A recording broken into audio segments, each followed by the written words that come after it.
Finally, I convinced the girl to tell me, and then she gave me the paper and she told me, I had stage 2 breast cancer. I found here. One day I was working 17 hours that Sunday.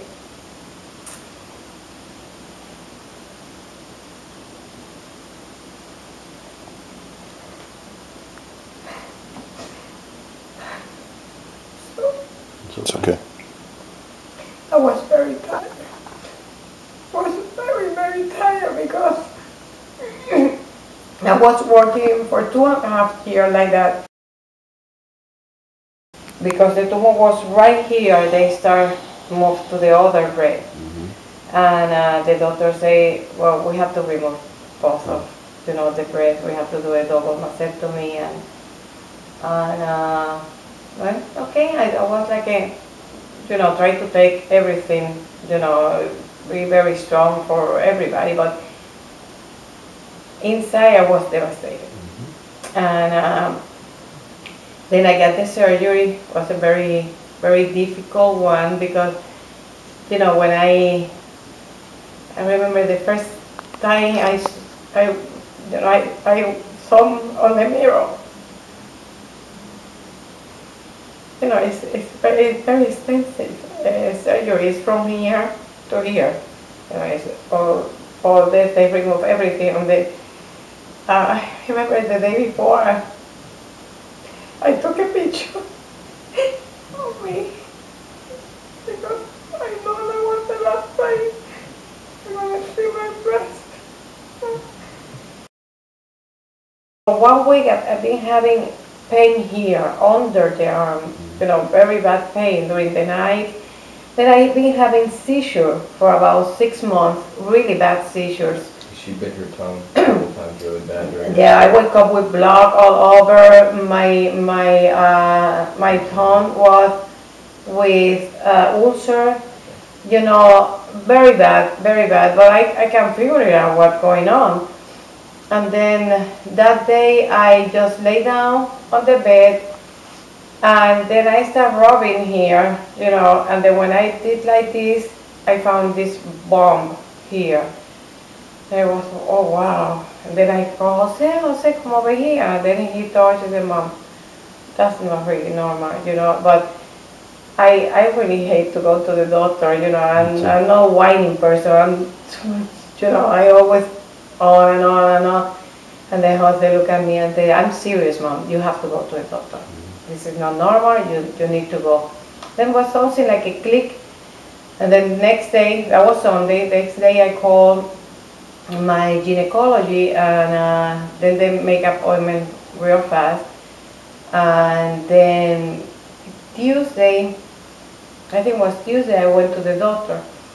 And then he touched and they said, no, I want you to do a mammogram and a sonogram right now. You have to live here and you go and make an appointment over there. Then I did. Usually I don't, but I did. And they told me, well, Thursday, we have something available for Thursday. I said, it has to be after 3:30 because I already took my sick day when I was in the hospital on November, end of November, beginning of December.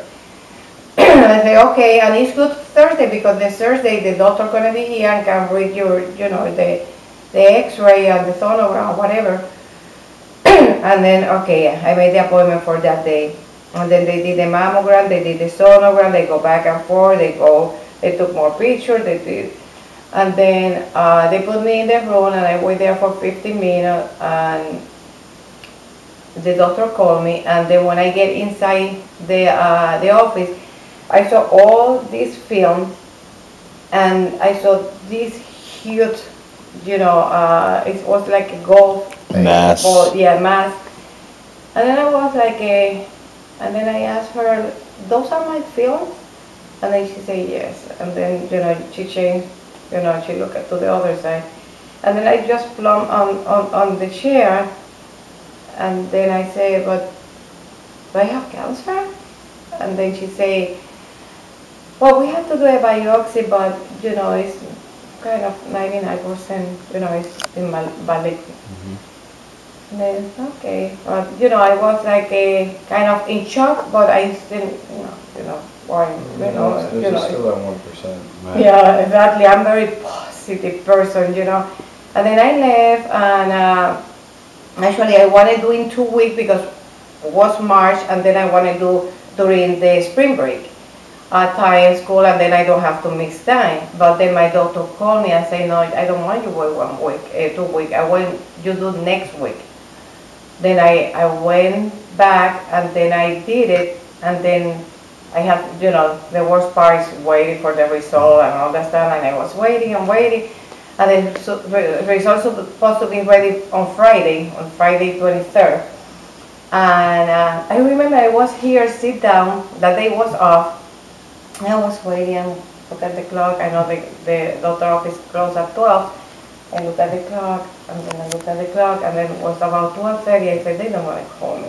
And then I called the place, and she said, well, you have to call your doctor, and then you have to talk to your doctor. And I said, yes, but they are closed. And well, you have to wait until Monday. I said, I don't want to wait until Monday. Well, but legally we can't. I don't care. I want to know now. Well, I don't, we can get in trouble. You don't gonna get in trouble. And then I start crying. I need to know now. I can wait 2 more days. And they said, but you are able to come here? Sorry. And then I said yes. And over there is at Metro West. And then when I get over there, and I get up, and she greeted me, and I said, I am Janet Syndrome. And she looked at me like that, and it's like she doesn't know what to do. And then she went around the desk with an envelope on her hand and came around the desk and in front of me, and then she gave me the envelope. And then I just opened, and I didn't feel carcinoma, I said something like that. I know now, but in that moment, I look at, and then I say, what this mean? And then she was like, I said, please tell me what this means. And then she said, you have cancer, stage 2 cancer. The rest what she told me I didn't really hear, and I didn't even pay attention, and I was kind of in shock. And I just say thank you, I really appreciate it, and then I left and went to the car and tried to start the car, but I was shaking, I was like and then I would start crying, and what my main thing was, how I gonna tell my son, how I gonna tell my daughter, how are they gonna take it. And I remember I don't want to come home. I just went around in circle, and I remember I called my daughter and I told her, because she's the older one, and I think she talked to Jose, and because his father died in 2 weeks. My father was diagnosed, and 2 weeks later he passed away. The first thing my son told me was, how long you gonna live? And I said, I don't have the answer for that question, I don't know.